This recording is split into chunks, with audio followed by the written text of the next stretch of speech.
Қайырлы күн достар, менің каналыма қош келдіңіздер. Клиент осы торттың суретін жіберіп, аз ақша шығатындай етіп, оформлениесін минималды түрде жасап беруімді сұрады. Бұл біздің енді жасайтын тортымыз. Торттың өзіне келетін болсақ, 14 диаметрлеу, 8 қабатты молочная девочка, жалпы салмағы 1 кило. Декорына кірісетін болсақ, пищевая печаттан бізге осындай суреттер шығарып алу қажет болады. Бұл қыздар сахарная бумага.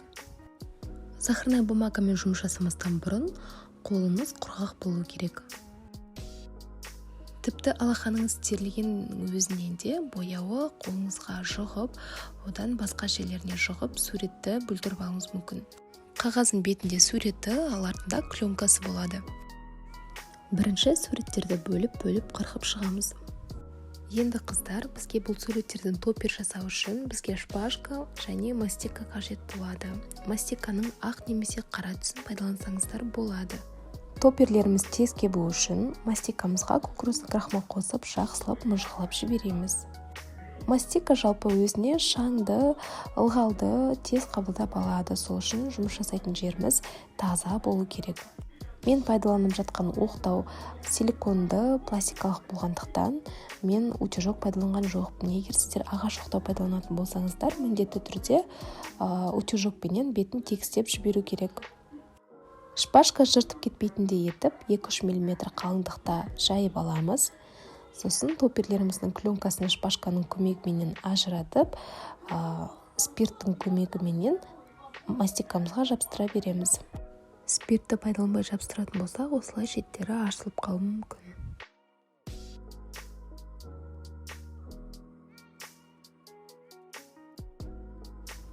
Ары қарай керекті суретімізді бөліп алып, насадкалардың көмегімен оя береміз.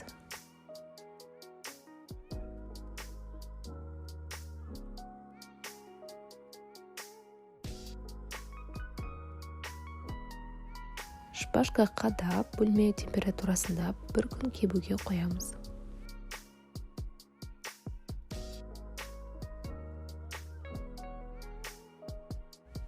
Қиып алған мастиканың бөліктерін барлығын кер пайдалана беруге болады.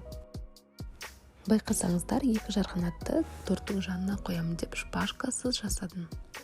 Торттың жанына қоятын элементтердің мастикасын жұқарақ етіп жайған дұрыс.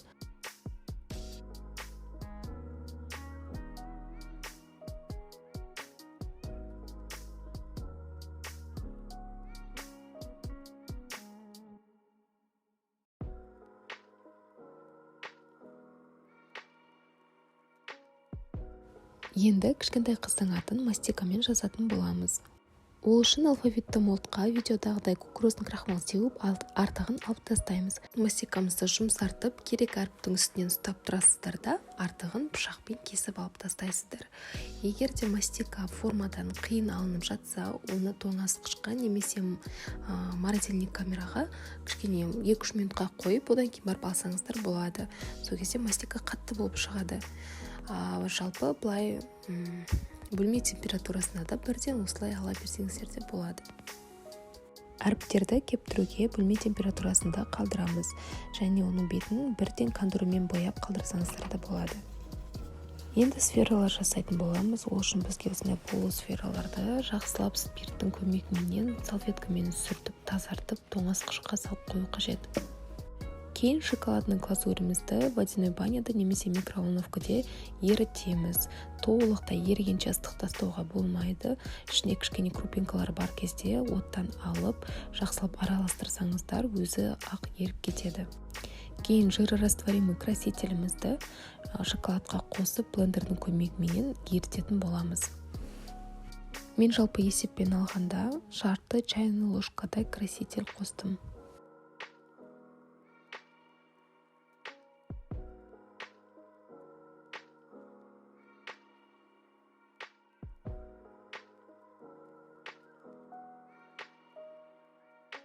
Қыздар, енді мен неге сфералардың формасын тоңазытқышқа саламын, сол жөнінде айтып кетейін.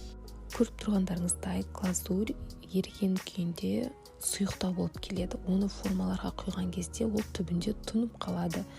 Тұнып қалмас үшін, шеттері жұқа болып қалмас үшін форманы тоңазытқышқа саламын. Сол кезде ол шетінен құйған кезде бірден қатып қалады. Кейін бұл сфераларды бір-біріне жабыстырған кезде сынып кетпейді. Сфераларға келетін болсақ, форманы жартылай толтырып, шай қасықтың көмегімен жиегіне дейін келтіре бересіздер. Форма салқын болғандықтан бірден қатып қалады. Артығын шпательдің көмегімен ысырып алып тастаймыз. Isырмасаңыздар да болады, енді аккуратны болу үшін шпатель пайдалансаңыздар да болады.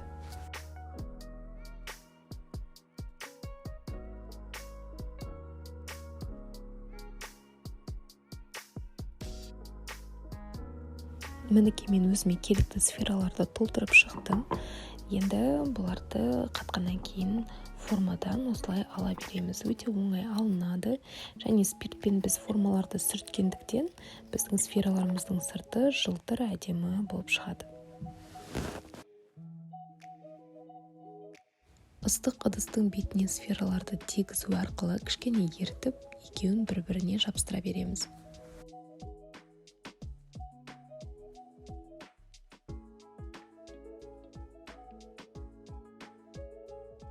Енді торттың сыртын қаптайтын крем чиз на масле дайындайтын боламыз.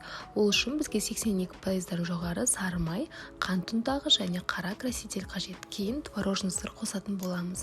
Ең алдымен бізге қант ұнтағында крупинкалар болатын болса, соларды қасықтың көмегімен езу керек.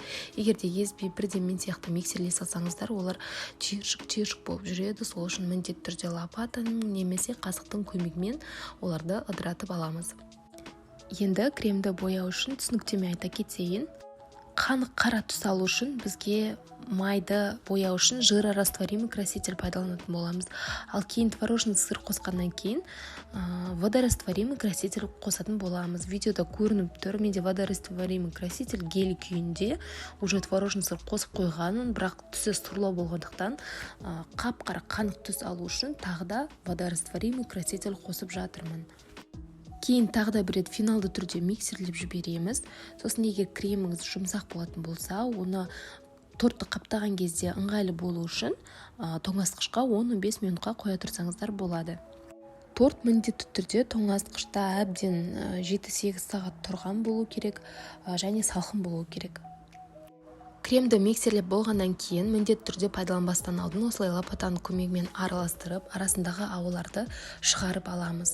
Сол кезде қаптан кремді сығып жатқан кезде ауа шығып кетпейтін болады. Осылай розочка насадка пайдаланатын боламын. Розочка насадка өте пайдалы нәрсе. Егер сіздер бірінші рет тортты қаптап үйреніп жатқан болсаңыздар, міндетті түрде алып алыңыздар. Тортты осы насадкамен қаптау өте ыңғайлы. Тортты жинап жатқан кезде ацетатная пленка пайдаланбағандықтан осылай шпательдің көмегіменен оны кольцодан шығарып аламыз. Міндетті түрде крошкаларын өзіне жинап, осылай өзінің креммен бір айналдырып шығу керек.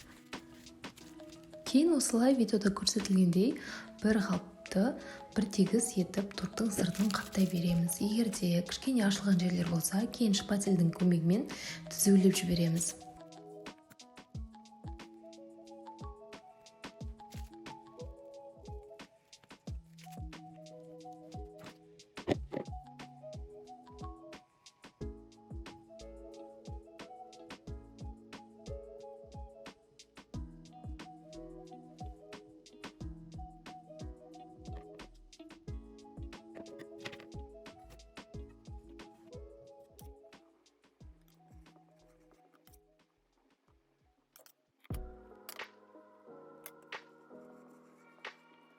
Өзімнің тортты тегістеу әдісіме келетін болсақ, шпательдің көмегімен тортты түзеулеп, шпательдің көмегінде жиналған артық кремді екіншісінің көмегімен алып тастап, сол артық кремменен торттың бойында пайда болған тесіктерді қаптау арқылы осылай тортты тегістей беремін. Осы процедураны бірнеше рет қайталап, теп-тегіс торт аламыз.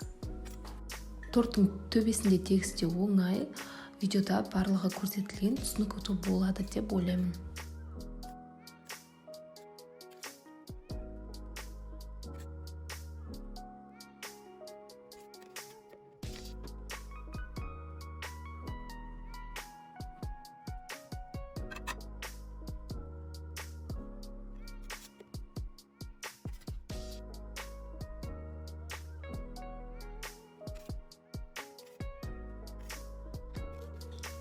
Енді алдын ала дайындаған декорымызды торттың бетіне жайғастыратын боламыз.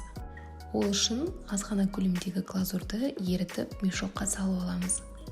Ең алдымен центральный ортада тұратын суретті биіктетін боламын. Ол үшін оны теріс қаратып, глазурь немесе шоколад жағатын боламын. Мастиканы кремчесінің бетіне шоколадпен изоляция жасамай қоюға болмайды. Мастика еріп кетеді.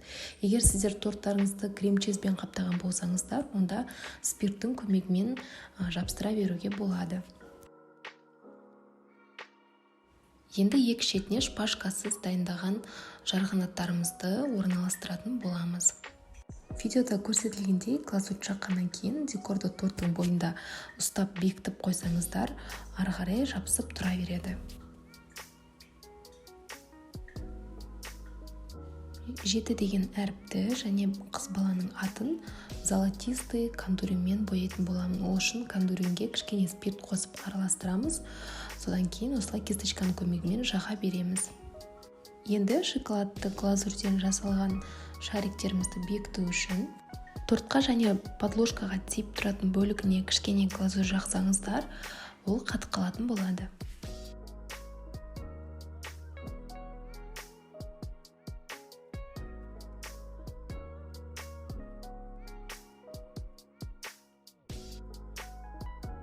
Торттың төбесінде тұратын шариктерден жасалған композицияны бірден құрастыру қиындық тудыратын болса, тарелканың немесе подложканың бетіне оларды бірінші қойып көріп, одан кейін глазурьдің көмегімен қатырып, содан кейін ғана барып торттың төбесіне жабыстырсаңыздар болады. Бірақ мен бірден торттың үстіне осылай жайғастыра бердім. Енді осы сәтте мен тортқа бір нәрсе жетіспей тұрғанын байқадым. Сөйтсем, ол осындай алтын брызгилар екен. Жағы кондуринменен спиртті араластырып, кисточканың көмегімен сепсеңіздер, осындай брызги болып шығады. Оны негізі ең басында суретті жабыстырмай тұрып, сеуіп алу қажет болатын. Егер сіздер осы декорды қайталайтын болсаңыздар, бірінші торттың төбесіне шоколадный шариктерді орналастырып болғаннан кейін, жағдай алтын брызгиларды сеуіп, одан кейін ғана барып бетіндегі картинкаларды жабыстыруға ұсынамын. Сол кезде гармоничный, әдемі болып көрінетін болады. Ал видеода мен глазурьдің көмегімен мастикадан жасалған әріптерді тортқа жабыстырып, оларды алтын түске бояп жатырмын. Және топперлерді тортқа уже бекітіп жатырмын. Менің тортым аяқталуға шақ қалды. Сіздерге ұнады деген үміттемін. Каналыма тіркеліп лайк басып қойыңыздар. Сұрақтарыңыз болса комментарийге жазыңыздар. Сау саламатта болыңыздар.